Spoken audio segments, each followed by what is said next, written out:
Eh bien voilà, bonjour mon général, bonjour Dominique Delavarde, et bienvenue dans Bon- cette matinale. Bonjour à tous vos auditeurs et bonjour à vous. Et content d'être là, comme d'habitude. Alors il vous revient, et nous voulions vous discerner, et vous décerner plutôt, cet honneur d'être finalement le dernier de nos invités sur ces matinales pour l'année 2024. Vous allez clôturer ces séquences, déjà plus de 100 émissions de matinale avec mon ami Raphaël Beslu, mon compère de matinale. Et donc, je dis 100, mais on est même peut-être au-delà. Il me dira précisément, je sais qu'il tient une comptabilité stricte de nos émissions. Et donc, parmi eh bien, les invités qui remplissent le plus de suffrages, qui sont le plus appréciés par nos internautes, évidemment, vous êtes, je ne veux pas être, je ne veux offusquer personne, alors je vais dire, vous êtes plus que dans le top 10, probablement sur le podium. Et après, chacun déterminera la place qu'il pense avoir, mais en tout cas, voilà, vous êtes évidemment, mon général, un invité de choix, et on est toujours très heureux de vous avoir pour faire le bilan de l'année 2024 et tirer les perspectives de l'année 2025. J'aurais peut-être aimé, si vous avez quelques mots d'introduction, bien sûr, vous pouvez les donner, mais moi, ma première question viendra sur le fait que ce monde qui s'aimerait multipolaire, avec un basculement à Kazan, reste quand même sous l'emprise, souvent, du bellicisme occidental, malheureusement, américano-israélien, on le voit bien, par exemple, au Proche-Orient. Donc, le destin hésite peut-être, et puis après, on pourra parler aussi, évidemment, de l'Europe, de l'élection américaine, mais peut-être débuter sur le fait que, et la Syrie en est un exemple, le monde reste quand même pour partie sous l'emprise justement de ce bellicisme, général de Lavarde. Oui, moi, je suis finalement très, très optimiste en cette fin d'année 2024, hein, parce que je considère que 2024 est l'année la plus importante que j'ai connue, moi, dans ma vie, hein, depuis donc presque la fin de la Deuxième Guerre mondiale, hein, avec l'année 1990 qui a consacré l'effondrement de l'ex-Union soviétique. Donc je pense que 2024, ça a été 1990 à l'envers. C'est-à-dire qu'aujourd'hui, on voit, en 2024, on a vu tous les signes de l'amorce de la fin du globalisme, la fin du mondialisme, hein, et la victoire de la multipolarité. Alors je vais détailler un petit peu tout ça, si vous le voulez bien. Alors d'abord, ce que je note, moi, c'est les nombreuses défaites du globalisme en 2024, hein, qui me font dire que le globalisme, c'est fini. Alors d'abord, il y a eu tous les épisodes électoraux. Je fais remarquer à vos auditeurs que les globalistes ont subi des défaites tout au long de l'année, ou ont été censurés tout au long de l'année. En juillet dernier, on a vu le néocon Sunak du Royaume-Uni se faire balayer, alors par un autre néocon, c'est un peu dommage, mais par Keir Starmer, qui est aujourd'hui dans la même situation que l'était Sunak il y a 6 mois, c'est-à-dire que aujourd'hui, les néocons en Grande-Bretagne ne font plus recette. On a vu Sunak balayer et on va voir bientôt Keir Starmer balayer aussi, hein, au profit d'un parti nouveau, hein, qui s'appelle Reform UK, de Nigel Farage, qui a le vent en poupe aujourd'hui au Royaume-Uni, puisqu'il a aujourd'hui plus d'adhérents que le parti conservateur. Rendez-vous compte, le plus jeune parti britannique a aujourd'hui plus d'adhérents que le plus vieux parti de l'histoire du monde, d'ailleurs, hein, le parti conservateur britannique. Hein, 137 000 adhérents aujourd'hui pour Reform UK. Donc c'est le parti d'avenir, et c'est un parti qui n'est pas pour le globalisme, c'est un parti souverainiste. Voilà pour la Grande-Bretagne. Après, vous avez dans les défaites du globalisme, vous avez les censures, parce qu'il n'y en a pas eu qu'une, d'Emmanuel Macron en France. Hein, il a été censuré une première fois aux élections européennes, ensuite aux législatives, ensuite une troisième fois avec la censure du gouvernement Barnier, et il va l'être très probablement une quatrième avec la censure, à mon avis inéluctable, du gouvernement Bayrou. Hein, donc on voit bien que la France est en ébullition, hein, que la France ne tolère plus les globalistes du style et les néocons du style Macron et compagnie. Hein, donc ça, c'est également une censure et une défaite du globalisme. Mais il n'y a pas eu que ça. Il y a eu également la défaite du globalisme en Allemagne. Monsieur Scholz a été censuré en 2024 aussi. Hein, tout ça, c'est survenu en 2024. Ce sont de bonnes nouvelles. Hein, il a été censuré et il va l'être probablement bien davantage en février prochain lors des élections générales. C'est-à-dire que le monde allemand ne lui pardonne pas son alignement sur des sanctions économiques contre-productives, boomerang, placés contre la Russie, qui ont ruiné l'Allemagne. Hein, les électeurs allemands ne pardonnent pas aux globalistes qui ont suivi aveuglément les États-Unis dans leur guerre par proxy en Ukraine. Hein, ça, on voit bien que la tendance lourde en Allemagne, c'est au refus de cette position russophobe, hein, qui a été manifestée par Scholz. Donc Scholz va se faire balayer. Mais c'est pas tout encore. Défaite du globalisme aussi aux États-Unis. Hein. On a vu Monsieur Biden et son acolyte, Madame Kamala Harris, se faire balayer aussi aux États-Unis. Et c'est quelque part aussi le globalisme et cette volonté des électeurs américains de se tourner plutôt vers la paix que vers la guerre, hein, qui a été à l'origine de la défaite de Kamala Harris. Kamala Harris, c'était le bilan de Biden, et ce bilan a été rejeté par les Américains massivement. Hein. Donc ça, tous ces phénomènes sont des défaites électorales qui affectent le globalisme dans son ensemble. Donc ça, c'est un premier point. Est-ce que, mon général, est-ce que je peux vous mettre un bémol pour attiser votre verve et par rapport à chacun de ces points?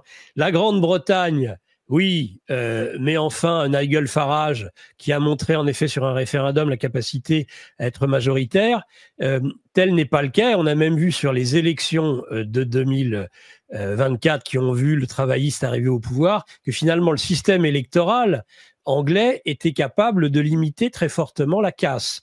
La France, c'est vrai, mais qui représente l'équivalent d'un Nigel Farage? Marine Le Pen? Est-ce qu'on est en droit d'en douter quand on voit qu'elle tire des satisfecit au gouvernement Bayrou? L'Allemagne, l'AfD, reste à 19%. Vous dites en effet que Scholz a été sanctionné, mais les conservateurs sont encore plus bellicistes, ils sont prêts à livrer des taurus. Les États-Unis, je ne peux pas vous donner d'une quelconque façon tort, bien évidemment. Non, alors vous avez totalement raison, hein, mais tout ce que vous êtes en train de me dire repose bien souvent sur des sondages. Or, les évolutions de l'opinion en ce moment sont colossales. On a été très surpris, en particulier en Europe de l'Est, on y reviendra tout à l'heure, hein, par des résultats totalement inattendus. On a été surpris aussi par la victoire de Trump. On nous annonçait les sondages, les médias, et c'est là que je veux revenir sur une autre défaite des globalistes, ce sont les défaites des médias. Les médias nous ont manipulés, ils nous ont fait croire que l'opinion était quelque chose qu'elle n'était pas du tout. Hein. Aux États-Unis, on nous a fait croire jusqu'à la dernière minute, jusqu'au sondage sorti des urnes, que Kamala Harris allait gagner. Or, elle a perdu le vote populaire, et ce qui est presque une première dans les élections où on voit les républicains obtenir la majorité du vote populaire. Hein. Donc, ça a été une victoire éclatante de Trump qui était prévisible pour ceux qui avaient creusé le sujet, mais qui n'était pas annoncé par les médias. Or, aujourd'hui, tout ce que vous me dites, ce sont les médias. Eh bien, moi, j'attends les élections de février, par exemple, en Allemagne, pour voir si Monsieur Merz fera effectivement sera élu ou pas, et quelle sera l'ampleur du score de l'AfD et du score également de Madame Wagenknecht, qui aura certainement aussi. Je ne serais pas surpris en Allemagne de voir cette alliance de que je qualifierais, non peut-être de manière excessive, mais que je qualifierais de souverainiste, entre l'AfD et Wagenknecht. Je les ai déjà vus manifester ensemble dans la rue pour la paix et contre la guerre en Ukraine. Hein. Donc, on verra bien hein, qu'est-ce que ça va donner. Mais moi, je suis extrêmement prudent sur le fait de me baser sur des sondages qui sont finalement faits par des gens affiliés au mondialisme et au globalisme et qui veulent nous faire prendre depuis très longtemps des vessies pour des lanternes. Donc, j'attends de voir. Hein. Alors, vous avez raison qu'en France, malheureusement, dans les partis de gouvernement aujourd'hui, il n'y en a pas pour reprendre le flambeau du souverainisme. Hein. Le souverainiste est aujourd'hui représenté par des gens comme M. Asselineau, M. Philippot, et ce sont des gens qui sont complètement invisibilisés par nos médias. Mais patience, hein, les Français sont en train de bouger le monde. La France est en ébullition aujourd'hui. Hein. Elle est en grosse difficulté hein, et on verra bien ce que ça va donner. Donc, je reprends le fil de mon discours en disant défaite donc électorale. La deuxième défaite de l'Occident, enfin de l'Occident globaliste, hein, ou au moins des gouvernances globalistes de l'Occident, hein, c'est la défaite économique. Hein. En ce moment, qu'on le veuille ou non, le constat est clair. Hein, l'Occident va mal, l'Occident otanien va mal. Hein, l'Europe a une croissance que je qualifierais de molle, pour ne pas dire une stagnation, voire dans certains pays une régression. Hein, comme en Allemagne par exemple. Hein. Donc, et puis les États-Unis ont cette fameuse dette qui explose, hein, 36 300 milliards à l'heure où je vous parle, hein, de dollars de dette fédérale, sans compter la dette globale américaine qui excède les 100 000 milliards, 103 000 exactement, je l'ai regardé juste avant l'émission, 103 000 milliards de dettes. Hein. Donc c'est colossal, c'est colossal. Hein. Chaque citoyen américain à sa naissance, même les petits bébés, ont déjà 100 000 dollars de dette. Chaque petit Américain, un bébé, a déjà 100 000 dollars de dette, l'équivalent de cadeau à la naissance. Dès la naissance. Hein. Vous voyez déjà le futur brillant qui s'annonce pour lui. Donc, défaite économique. Ensuite, défaite des valeurs. Les valeurs de l'Occident ne font plus recette. Hein. La promotion, on l'a vu dans le monde entier rejette ces valeurs wokistes, ce prosélytisme LGBT, hein, etc., que nous qualifions, nous, de progressistes et qui est refusé par la majorité, l'énorme majorité de l'opinion publique planétaire, hein, que ce soit dans les pays du Sud global, mais même chez nous. Donc, il faudrait voir tout ça. Donc, tout ça est porté à bout de bras par un petit nombre d'individus, hein, les globalistes, hein, et tout cela est en train de tomber en brioche. Hein. Et c'est ce qui explique d'ailleurs le fait qu'on ait été chassé d'Afrique. On y reviendra peut-être. Ensuite, défaite des globalistes aussi sur le plan militaire. Hein. On voit bien que sur le plan militaire, en Ukraine, les choses ne se passent pas bien pour nous. Hein. La Russie va gagner, hein. C'était prévisible depuis le début, mais elle va gagner, c'est une certitude, hein. Et les Occidentaux sont bien empêtrés dans cette affaire et ils viennent de s'empêtrer une deuxième fois au Moyen-Orient, hein, parce que ce qu'on présente aujourd'hui, ce que nos médias présentent et ce que certains peuvent percevoir comme étant une grande victoire de l'Occident ne sera peut-être pas, il faut laisser du temps au temps, hein, ne sera peut-être pas aussi brillante que ce qu'on imaginait et ne servira pas autant les intérêts des globalistes qui se sont empêtrés dans une nouvelle affaire. Hein, ils étaient déjà empêtrés en Ukraine, ils sont empêtrés au Moyen-Orient et ils vont s'empêtrer aussi en mer de Chine. Donc ça, c'est sur le plan militaire, c'est pas une bonne affaire. Et puis, défaite des globalistes sur le plan médiatique. On a vu cette année, hein, nos médias nous mentir et surtout les vérités émerger. Hein, quand nos médias nous disent que Trump va gagner pendant 6 mois, hein, et que Trump perd, bon, les Français et je veux dire l'opinion publique européenne et occidentale se rend bien compte que les médias les ont menés en bateau. Quand on nous dit que tous les jours à la télévision que la Russie va gagner, la Russie va gagner, la Russie va gagner, ou la Russie est affaiblie, regardez, ils ont des pertes, et des pertes gigantesques, etc. Tout ça, ce sont des fadaises de propagande, qui sont qui sont contredits par les faits. Aujourd'hui, le pays qui avance en Ukraine, c'est la Russie qui avance. Donc ça, si vous voulez, 2024, ça a été une succession de défaites dans tous les domaines pour le camp des globalistes, pour le camp des mondialistes. Mon général, si vous le voulez bien, à ce moment-là, j'aurais aimé vous poser une question pour amplifier encore ce que vous dites et la mettre en parallèle avec les grandes révoltes, et la dernière en France qui est la révolte des Gilets jaunes. Moi, ce qui m'a le plus marqué, c'est le fait qu'il ait été vu par le monde entier, le deux poids, deux mesures de l'Occident, entre, par exemple, la Russie d'un côté et puis le Proche-Orient de l'autre. Et ça, c'est peut-être ce qui est le plus, qui incite le plus à la révolte et à des révolutions. On dit souvent, les gilets jaunes, ah oui, ils avaient plus un sou, ils arrivaient même plus à mettre de l'essence dans leur voiture. Pour moi, ce qui a scandalisé et ce qui scandalise toujours, c'est l'injustice dans le monde. Et qu'on leur ait dit finalement, vous êtes des pollueurs, vous êtes pauvres, mais vous allez payer, c'est ce sentiment d'injustice. Or là, je sens un sentiment d'injustice mondiale considérable qui est lié à ce deux poids, deux mesures. Qu'est-ce que vous en pensez? Oui, ben c'est tout à fait ce que vous dites. Il y a un sentiment d'injustice qui va provoquer notre perte, parce que le monde, et en particulier le Sud global, la multipolarité, mais pas que, une large part également de l'opinion publique occidentale est sur la même longueur d'onde, c'est-à-dire constate ces injustices tous les jours et les rejette. Et ça, cette injustice va provoquer et va aider à ce basculement du monde dont je parle, qui a plus que commencé, qui est à mon avis irréversible compte tenu de ce qui s'est passé en 2024. On ne reviendra pas en arrière. Donc, on est actuellement de plus en plus isolé. Le monde de l'Occident, des gouvernances en fait occidentales, vit dans un entre-soi, essaye de se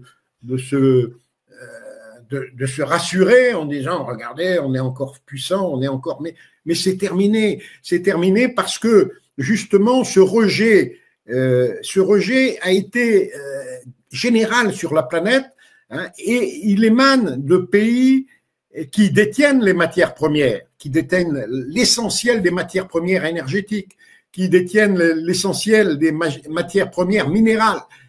Ce sont ces pays-là qui aujourd'hui nous rejettent. Et nos économies occidentales, notre Occident otanien ne pourra pas fonctionner s'il est rejeté par les pays producteurs d'énergie, producteurs de ressources minérales dont nous avons besoin pour faire marcher nos économies. Nos économies donc vont s'effondrer parce que nous serons isolés, et nous serons isolés parce que le monde rejette, comme vous l'avez bien indiqué, ce deux poids, deux mesures, cette injustice, ce côté tyrannique de l'Occident. Et puis, au-delà de ces défaites occidentales, ce qu'il faut voir aussi, c'est que de l'autre côté de l'échiquier, il y a bien sûr ce que j'appelle moi des victoires de la multipolarité. Alors, la première des victoires, bien sûr contestée, parce que nous, on conteste toujours les résultats de l'adversaire lorsqu'ils sont bons. Et dans les bons résultats pour la multipolarité, il y a d'abord eu, en mars dernier, une élection à laquelle j'ai pas participé, mais que j'ai été un observateur. Voilà, j'ai été observateur aux élections présidentielles russes. Je note qu'en pleine guerre, avec l'impopularité que peut apporter la guerre, Poutine n'a pas hésité, lui, à remettre en cause son mandat. Et il a été réélu triomphalement, mais bien sûr, il l'a été à 87%, si ma mémoire est bonne, donc un score rarement atteint, sauf sous l'Union soviétique, mais tout simplement parce que l'électeur russe avait conscience que le pays était en danger et que la seule personne susceptible de sortir le pays du danger, c'était Vladimir Poutine. Ça explique ce résultat de 87%. C'est clair. Pour moi, ça ne faisait aucun doute. J'ai eu l'occasion d'interviewer tout un tas de gens. dans les bureaux que j'ai pu visiter, des bureaux électoraux, et j'ai bien vu que le scrutin était un scrutin extrêmement sérieux et que les gens, même ceux qui votaient pas pour Poutine d'habitude, ont voté Poutine parce que Poutine représentait le sauveur du pays. À l'inverse, ce qu'on voit aussi, c'est que M. Zelensky, l'homme de l'Occident en Ukraine, lui a rechigné à mettre son mandat en jeu. Son mandat est arrivé à son terme en mai dernier et tout simplement, M. Zelensky a choisi de suspendre la procédure électorale et donc de rester président envers et contre tout, et en tout cas contre la Constitution. Constitutionnellement, M. Zelensky n'est plus président de son pays, alors que M. Poutine l'est encore pour 6 ans. Donc ça, c'est une première victoire de la multipolarité. La deuxième victoire de la multipolarité, bon, bien sûr, chacun l'a vu, c'est le sommet de Kazan. Le sommet de Kazan a montré que la multipolarité aujourd'hui avait le vent en poupe, avec de très nombreux pays qui se sont présentés pour être membres. Admis. Admis. Alors, aujourd'hui, combien de pays ont fait leur demande ou aspirent à devenir membres de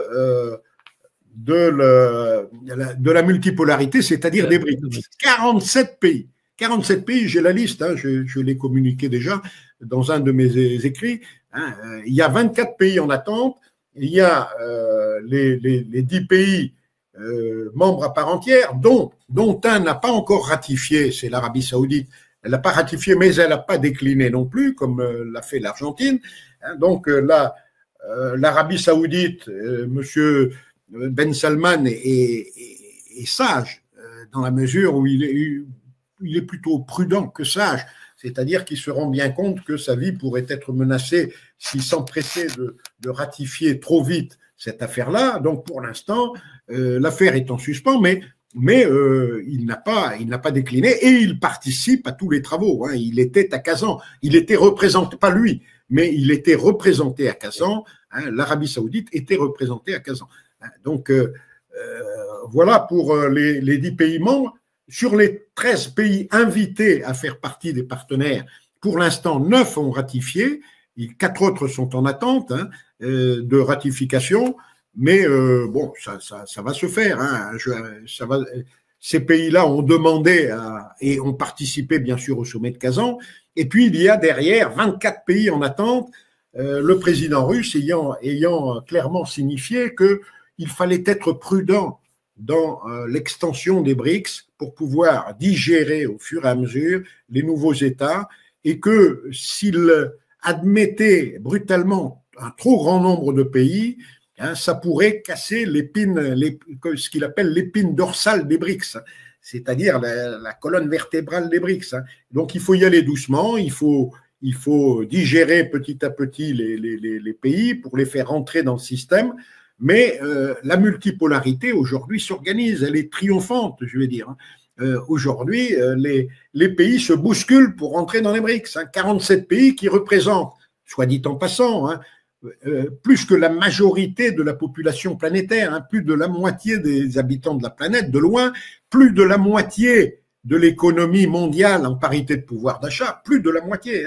Si vous additionnez, et je l'ai fait, les PIB de tous des 47 pays, et même des 10 premiers, vous battez très largement le G7, les 32 pays de l'OTAN, etc. Donc, pour moi, 2024 a été l'année de la bascule, avec des défaites cumulées des globalistes, du mondialisme, et des succès de la multipolarité qui s'enchaînent les uns après les autres. Dans les défaites du globalisme, on peut également noter que ce rejet que vous avez bien souligné en question intermédiaire, lié à l'injustice, lié aux 2 poids 2 mesures, ce rejet de l'Occident otanien par le Sud global a entraîné pour la France, un pays comme la France, son éjection dans des conditions pitoyables. de 5 pays d'Afrique. 5 pays d'Afrique nous ont foutus dehors à coups de pied dans le cul. On va le dire aussi clairement que ça. Hein, donc, il n'y a pas de quoi pavoiser hein, pour M. Macron et sa clique de bras cassés, on va dire. Hein. On ne peut les appeler que des bras cassés. Hein. Quand vous voyez revenir les fantômes du passé, là, hein, les Bayrou, Valls, Manuel Valls, Borne, etc., hein, Darmanin, qui reviennent dans le système encore et toujours les mêmes. Ce sont ceux qui nous ont conduit, qui ont conduit la France là où elle est. Eh bien, quand on n'en veut plus, on nous en donne encore, hein, jusqu'à plus soif. Et je pense que la France, aujourd'hui, si vous voulez, alors je suis optimiste, pourquoi moi? Parce que la défaite du globalisme me réjouit. Me réjouit parce que les globalistes, vous l'avez bien compris, ne sont pas mes amis. Hein, les mondialistes ne sont pas mes amis. Donc ça me réjouit. Bien sûr, ça c'est pas bon pour notre pays, mais notre pays, il doit, je pense, qu'il doit aller au fond, toucher le fond, avant que les gens ouvrent les yeux et réagissent hein, avec vigueur et se révoltent, je veux dire. Et la révolte n'est pas loin. On y arrive. Hein, je crois que le 5 janvier prochain, à Paris, il va y avoir beaucoup de tracteurs hein, dans les régions et que la révolte gronde et elle gronde de plus en plus fort. Hein. Donc, moi, cette défaite-là, je la souhaite et je l'attends et je l'appelle de mes voeux. Hein, bien sûr, parce qu'une fois qu'on aura foutu dehors tous les bras cassés qui nous gouvernent, hein, une fois que M. Macron se sera rendu compte, après peut-être la 4e ou 5e ou 6e censure, que le pays, il n'est plus à lui. Hein, et le pays ne veut plus de lui. Le pays ne veut plus de lui. L'opinion publique n'en veut plus. Et il insiste de manière totalement indigne, hein, de manière indécente. Hein, il insiste pour s'accrocher au pouvoir. Mais c'est fini. Il faut qu'il se rende compte que le pays ne veut plus de lui et que s'il insiste lourdement, eh bien, ça pourrait mal finir pour lui. Hein. Ça pourrait très mal finir. Hein. On a vu des dirigeants autrefois accrochés à des crocs de boucher, Monsieur Mussolini, hein, si ma mémoire est bonne. Hein. Donc, Monsieur Macron devrait faire attention. Hein. Il ne faut pas provoquer la colère populaire au-delà d'un certain niveau. Hein, et la colère populaire est en train de monter aujourd'hui dans le pays. Je le pense. Hein. Je le pense vraiment. Hein. Les agriculteurs sont à l'os, ils sont au bout du bout, hein, et ils vont se fâcher. Hein, et tout ça, c'est pas bon pour notre pays, bien sûr, sauf que ça peut permettre de chasser les bras cassés qui nous gouvernent, hein, et qui continuent imperturbablement à nous proposer les mêmes politiques complètement dépassées, hein, et on arrive à la situation d'aujourd'hui, quoi. Alerte Info. Géopolitique profonde prend sa place dans le paysage médiatique français. Bonsoir à tous, vous êtes sur Géopolitique profonde, la chaîne qui est là pour remplacer les médias subventionnés. On investit maintenant la rue et on veut vous entendre. Le gouvernement de M. Macron nous a obligés et nous a enfermés chez nous. Mais on a besoin de votre soutien. Alors cliquez sur le bouton j'aime pour nous soutenir.